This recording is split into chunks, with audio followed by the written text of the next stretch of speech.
Hi everyone, it's Carrie. Welcome back to my channel. Today I'm going to be creating a Mother's Day card for all of you today. And we're going to start off by doing a little bit of stenciling onto this stencil from MFT. I'm going to color my embossing modeling cream. This is a distress ink here. This is the Victorian Velvet color. And I'm also going to be using this modeling cream from Viva Decor. This is the Mother of Pearl color. And I actually like to sometimes add additional color to my embossing pastes or modeling cream in this instance. So all I'm doing is just taking out some of that modeling cream and then adding the distress ink to that to give it some extra color. This is very easy to do. Like I said, you can do this with any of your embossing paste, white embossing pastes, and add color with any of your inks, dye inks.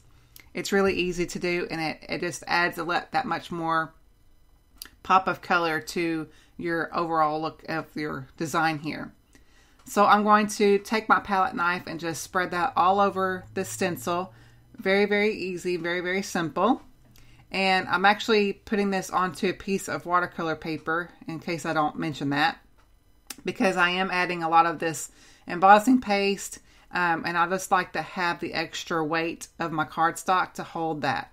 So, because obviously it's really heavy. So, even though I'm applying a thin layer, it just has that more stability with the cardstock if it's watercolor cardstock. So I'm going to continue on to spread that out, and then I'm going to remove my stencil and then get that into some water and let that soak because I won't have time to really wash it off.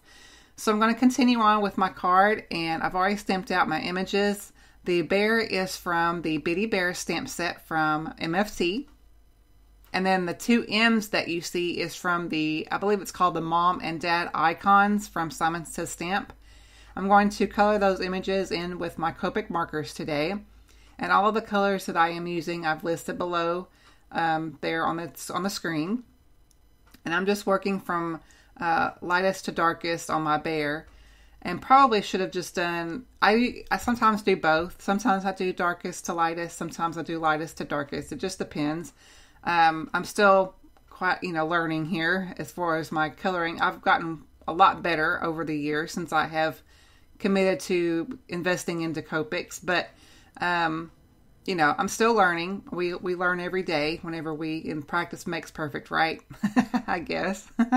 So, I had some trouble with my bear though whenever I was coloring it. I don't know if I was oversaturating the paper or what, but a lot of the color was seeping out beyond the image. So I did get it, fixed for the most part with my colorless blender, which is good.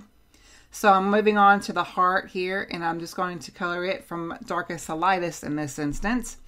And I'm using the combination of reds here. This is my favorite color combination for reds, which is the R29, 39, and 59. And I'm just, like I said, going from darkest to lightest. And I'm also going to use these same colors for the two M's and create an ombre effect with the M's. So, and I absolutely love this look. This is probably the more favorite part of the card for me. Just the look of the two M's and how they turned out.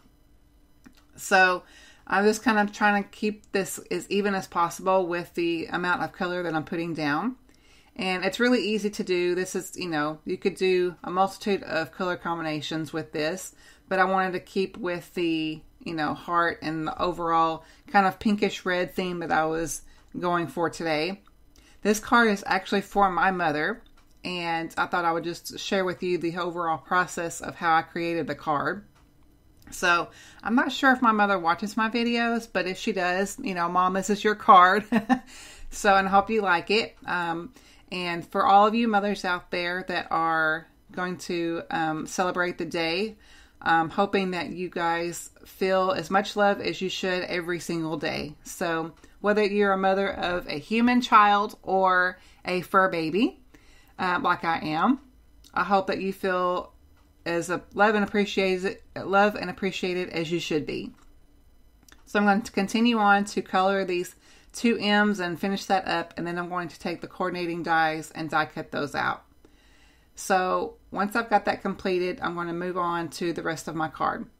So I've die cut the pieces out like I mentioned, and then I created a little bit of a die cut inlay on a happy accident actually. I've used this, I was going to die cut my little bear there as you see, but I had enough room to use this heart that I have from MFT. This is the Peekaboo Heart die, and I thought it would be fun to have this die cut inlay look in within that heart. So I also wanted to continue the stitch look of my heart with the letters. So I'm just taking a black pen here and stitching all the way around that heart to add the overall, just pull and tie the whole look together as one cohesive look.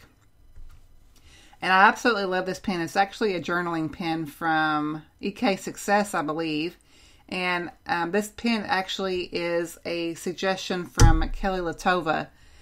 She's one of my favorite YouTubers here and crafty friends. So now that my embossing paste has completely dried, I've cut that down with just a regular rectangle die to give that nice clean edge. And I've added some foam adhesive to my die cut pieces here. So I'm going to continue to add my little pieces here to my card. And I just absolutely love the way that the modeling cream turned out. It kind of gives it a little bit of a rosy tint. So kind of a, I won't say rose gold because it doesn't have gold at all, but it just kind of gives that rosy tint, and it's absolutely beautiful in person. So I thought I would add a little bit of this black and white striped pattern paper to the back of my white card base. And so I'm just taking my little glue pen here. This is the Connect glue from Gina K Designs. I'm really enjoying this glue. It's really a great one. And so I've just cut that down to fit the overall card size of my panel here. I got it just a little bit too big, so I'm just going to take my scissors and trim off the excess. Not a big deal. Sometimes I'd much rather do this than cut it too short, right? So I'm just taking my scissors and going to trim that off so it's nice and flush with the card. Then I'm going to add some liquid glue to the back of my main panel here and get that into place. And I really do love how this whole design came out. It was one of those fly by my seat of the pants kind of thing. I didn't really have a plan, but I just basically turned on the video camera and was showing you the process of my card. I wasn't planning on filming it, but I thought, you know, I haven't uploaded in about a week, so I thought I would share the whole process with you guys. So I've taken the little small Happy Mother's Day sentiment in that same stamp set from the Mom and Dad Icons, and stamped that onto a small white strip here, and added some foam adhesive to that as well. And then for a final embellishment, I'm going to add some shimmer with this Nuvo gloss pen here, and it's just going to give that just a little extra detail and attention to my little M's in the word mom, and then of course the heart too. So that completes my card for today, guys. I hope you enjoyed the tutorial. If you haven't subscribed to my channel, please subscribe. I'd love to have you as part of my family, and I will catch you guys on my tutorial. See you then. Bye-bye.